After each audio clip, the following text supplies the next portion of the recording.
Dan benar aja guys, ketika si bapaknya itu tiba di lokasi adiknya, dia melihat dengan mata kepalanya sendiri bahwa adiknya lagi dilecehkan. Halo semua, terima kasih sudah klik video ini. Perkenalkan nama gua Juan dan selamat datang di Asal Analisis.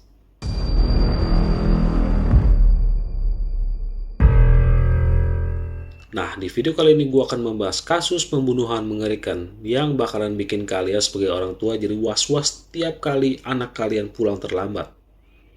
Penasaran kan?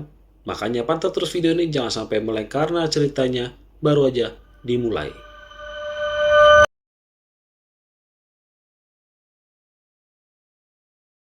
Pada tanggal 21 Agustus tahun 1962 di Isukaichi, Tokyo, lahirlah seorang anak laki-laki yang diberi nama dengan Tsutomu Miyazaki. Sayangnya, Tsutomu Miyazaki lahir ke dunia ini dengan kelainan pada tangannya, guys. Menurut kabar yang beredar disebutkan bahwa Tsutomu Miyazaki adalah hasil hubungan gelap antara ayahnya dengan saudari kandungnya. Makanya Tsutomu bisa mengalami kelainan genetik pada tubuhnya, guys. Sejak kecil, Tsutomu Miyazaki dibesarkan oleh kakeknya karena kedua orang tuanya itu sibuk banget. Tsutomu pun harus menerima bulian dari temannya pada saat dia masuk ke sekolah dasar. Karena kelainan pada fisiknya itu, akhirnya dengan kondisi kehidupan yang begitu kelam, Tsutomu Miyazaki pun memutuskan untuk menjadi penyendiri. Cobanya si Tsutomu pun nggak berhenti sampai di situ, guys. Pada bulan Mei tahun 1988, kakek yang paling Tsutomu sayangi akhirnya meninggal dunia. Hal inilah yang membuat Tsutomu Miyazaki merasa sangat terpukul, guys, sampai-sampai gejala keanehan mulai terjadi di dalam diri dia. Hari itu, Tsutomu memakan abu kremasi kakeknya.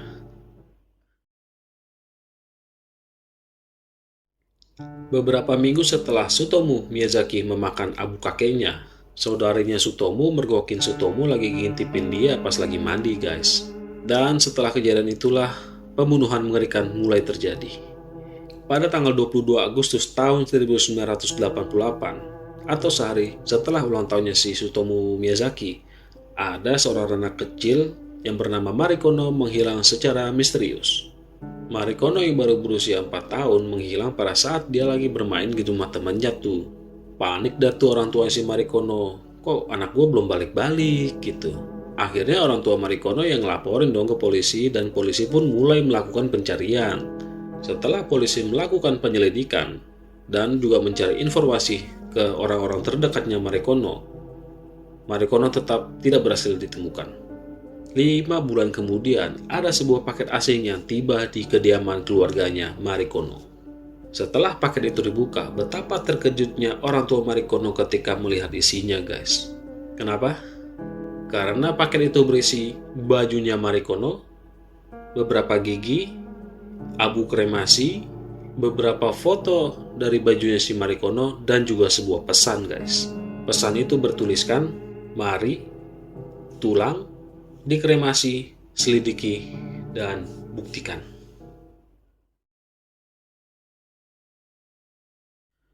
Pada tanggal 3 Oktober tahun 1988, sekali lagi ada anak kecil yang berumur 7 tahun menghilang begitu aja, guys. Anak kecil ini bernama Masami Yoshizawa. Ya, orang tuanya panik dong, kenapa anaknya nggak balik-balik nih? Akhirnya orang tua Masami Yoshizawa melaporkan hal ini ke polisi dan polisi pun melakukan pencarian, guys. Setelah dilakukan penyelidikan, polisi tetap saja tidak berhasil menemukan Masami Yoshizawa.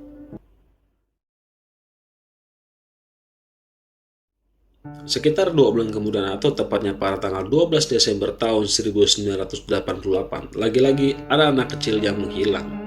Kali ini anak kecil yang menghilang adalah Erika Namba, berusia 4 tahun. Lagi-lagi juga orang tuanya ya panik dong dan langsung melaporkan kejadian ini ke polisi. Polisi pun akhirnya melakukan penyelidikan lagi. Dan dari hasil penyelidikan polisi ditemukan fakta bahwa Erika Namba sempat main ke rumah temennya tuh. Tapi anehnya kenapa si Erika Namba ini malah hilang ketika pas pulang, guys. Barulah 3 hari kemudian si Erika Namba ditemukan, guys. Tapi dalam kondisi tidak bernyawa. Akhirnya pada tanggal 20 Desember tahun 1988, orang tuanya Erika Namba mendapatkan sebuah kartu pos dari orang asing, guys. Kartu pos itu berisi pesan yang disusun dari potongan majalah gitu, dan pesan itu adalah Erika, dingin, batuk, tenggorokan, istirahat, mati. Kasus anak kecil menghilang ini sempat berhenti selama 6 bulan tuh. Tapi sayangnya, pada tanggal 6 Juni tahun 1989, lagi-lagi ada anak kecil yang menghilang guys. Kali ini yang menghilang adalah seorang anak kecil berusia 5 tahun yang bernama Ayako Nomoto.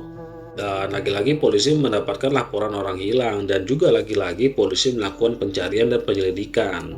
Polisi berhasil menemukan Ayako Nomoto di sebuah toilet umum yang berada di dekat sebuah pemakaman guys. Sayangnya, Ayako Nomoto ditemukan dalam kondisi sudah terpotong-potong dan hanya tersisa badannya aja.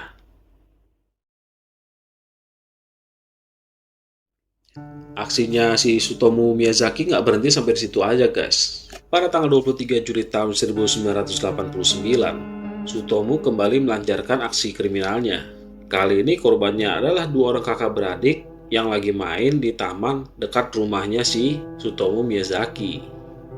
Untungnya, pada saat si Tsutomu Miyazaki lagi pengen melancarkan aksi kriminalnya, si kakak berhasil melarikan diri dan langsung melaporkan kondisinya ke bapaknya.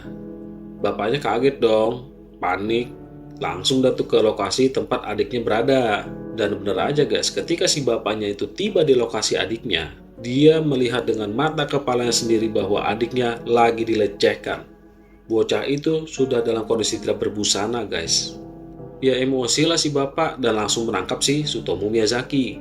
Sialnya si Tsutomu Miyazaki berhasil melarikan diri guys. Dia melarikan diri melalui sungai yang ada di dekat area tersebut. Si bapak pun langsung telepon polisi dan melaporkan tindakannya Tsutomu Miyazaki. Polisi pun dengan sigap langsung menuju ke lokasi TKP guys. Setelah dilakukan sedikit penyelidikan, polisi pun menemukan mobilnya si Tsutomu Miyazaki. Dan para polisi akhirnya menunggu di mobil tersebut dengan tujuan untuk menjebak si Tsutomu Miyazaki guys. Dan benar aja nggak lama kemudian si Tsutomu Miyazaki muncul tuh dan menuju ke mobilnya. Tsutomu sama sekali nggak sadar kalau dia lagi dijebak oleh polisi. Ya akhirnya polisi dengan mudahnya menangkap dia guys. Setelah Tsutomu Miyazaki tertangkap, dia langsung didakwa dengan tuduhan pelecehan anak di bawah umur. Tapi setelah dilakukan investigasi yang lebih lanjut, polisi malah lebih kaget lagi guys. Kenapa? Soalnya kasus bocah hilang yang selama ini mereka tangani secara nggak sengaja berhasil terpecahkan guys dengan tertangkapnya si Tsutomu Miyazaki. Kok bisa terpecahkan?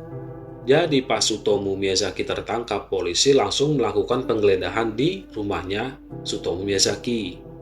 Nah, pas digeledah ini, polisi menemukan lebih dari 5.000 kaset video yang berisi dengan anime, film horor, dan juga film dewasa guys.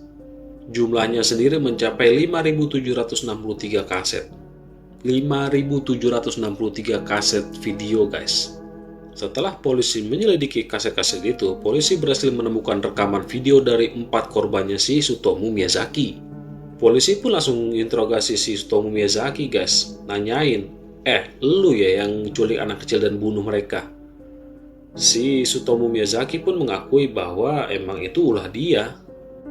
Setelah proses penyelidikan lebih lanjut, akhirnya Tsutomu Miyazaki pun membeberkan kronologi lengkapnya guys. Jadi gini guys, kronologi menurut si pelaku.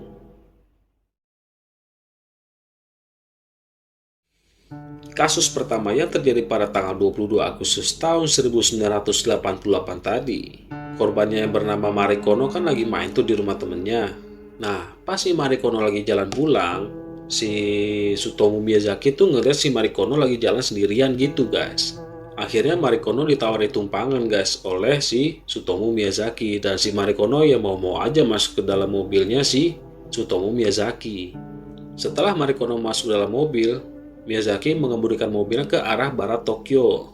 Lalu pas Tsutomu Miyazaki ketemu dengan jembatan di sebuah hutan gitu, dia memarkirkan mobilnya di bawah jembatan tersebut guys. Di sana Miyazaki hanya terduduk diam, nggak berbicara, nggak bersuara selama hampir 30 menit. Barulah setelah itu dia mulai memotret Marikono dalam keadaan tidak berbusana guys. Dan setelah selesai dipotret, Marikono dicekik oleh Sutomo Miyazaki hingga tewas. Setelah si Marikono tewas, si Miyazaki sempat berhubungan dengan tubuhnya si Marikono yang sudah tidak bernyawa tadi, guys. Pas sudah selesai dengan kejahatannya, si Sutomo Miyazaki membawa tubuh si Marikono ke sebuah bukit yang berada di dekat rumahnya dia. Selang 5 bulan kemudian, si Sutomo Miyazaki kembali ke lokasi Marikono dibuang. Di situ, Sutomo Miyazaki memotong-motong tubuh bocah malang itu, guys. Tangan dan kakinya disimpan di rumahnya si Miyazaki, sedangkan sisanya itu dibakar hingga tinggal tulangnya aja, lalu digiling dan dikirimkanlah ke orang tuanya si Marikono. Sedangkan polisi sendiri baru berhasil menemukan kaki dan tangannya Marikono setelah 1 tahun Miyazaki ditangkap, guys. Kasus kedua yang terjadi pada tanggal 3 Oktober tahun 1988 juga hampir sama dengan kasus pertama tadi. Jadi waktu itu si Miyazaki lagi nyetir tuh di sebuah pedesaan gitu. Lalu si Miyazaki ngeliat si Masami lagi jalan sendirian tuh, akhirnya disamperin dan ditawari tumpangan. Akhirnya Masami mau aja tuh, dan lagi-lagi terjadilah kasus seperti tadi. Masami dibawa ke tempat di mana Marikono dibunuh, dan akhirnya dia dicekik hingga tewas, dilecehkan lagi, difoto lagi. Dan setelah selesai dengan kejahatannya, si Miyazaki membuang tubuhnya Masami ke sebuah tempat yang berjarak 100 meter dari lokasi Marikono dibuang. Di kasus ketiga yang terjadi pada tanggal 12 Desember tahun 1988, Miyazaki kembali melihat ada anak kecil yang lagi jalan sendirian gitu, guys. Hari itu Miyazaki menculik Erika Namba dan dibawa ke sebuah daerah yang bernama Naguri. Sesampainya Miyazaki di situ, dia memaksa Erika Namba untuk melepas seluruh busananya dan difoto-fotolah si Erika Namba. Lalu Miyazaki mengikat kaki dan tangannya Erika Namba ke arah punggungnya, guys. Kemudian tubuhnya Erika Namba ditutupi dengan spray dan diletakkan di bagasi mobilnya Miyazaki. Di kasus keempat, situasi masih sama, guys. Dengan kasus ketiga di mana Miyazaki ketemu dengan anak kecil lagi jalan sendirian, diajak masuk ke mobilnya, lalu diantri ke tempat sepi, dilecehkan, setelah itu dicekik hingga tewas, dan dibungkus dengan spray. Namun bedanya kali ini, Miyazaki membawa tubuh Ayako Nomoto ke kediamannya dia. Di sana, sadisnya, mengerikannya, Miyazaki memperkaos tubuh tak bernyawanya si Ayako Nomoto selama 2 hari berturut-turut, guys. Selain itu, Miyazaki pun masih memfoto dan juga ngevideoin tubuhnya si Ayako Nomoto. Setelah tubuhnya Ayako Nomoto mulai membusuk, akhirnya dipotong-potonglah tubuh itu. Untuk tubuhnya dibuang ke sebuah kuburan, sedangkan kepalanya dibuang ke sebuah toilet umum. Nah, untuk bagian tangannya itu disimpan oleh si Miyazaki. Dan menurut informasinya dikatakan bahwa Miyazaki sempat meminum darah dari potongan tangan itu, guys. Lebih sadisnya lagi, si Miyazaki memanggang tangan itu lalu dimakan, guys.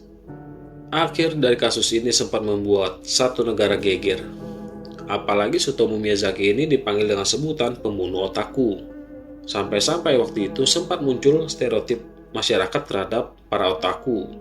Nah, otaku sendiri adalah istilah di negara Jepang yang digunakan untuk menyebut orang-orang yang memiliki fanatisme dengan sesuatu yang berbau anime, misal manga atau kartun. Nah, akhirnya pada tanggal 14 April tahun 1997, Sutomo Masami dijatuhi dengan hukuman mati. Dan dia dieksekusi pada tanggal 17 Juni tahun 2008 dengan cara digantung. Gimana, guys? Ngeri banget kan? Gue aja pas baca berita ini yang ngeri-ngeri juga. Apalagi gue punya 2 anak kecil di rumah, guys. Kalau kalian punya anak kecil juga di rumah, mendingan diawasi deh. Apalagi zaman sekarang banyak orang freak yang suka lecehin anak kecil. Oke, segini aja dulu untuk video kali ini. Terima kasih sudah nonton sampai habis dan sampai jumpa di video berikutnya. Bye.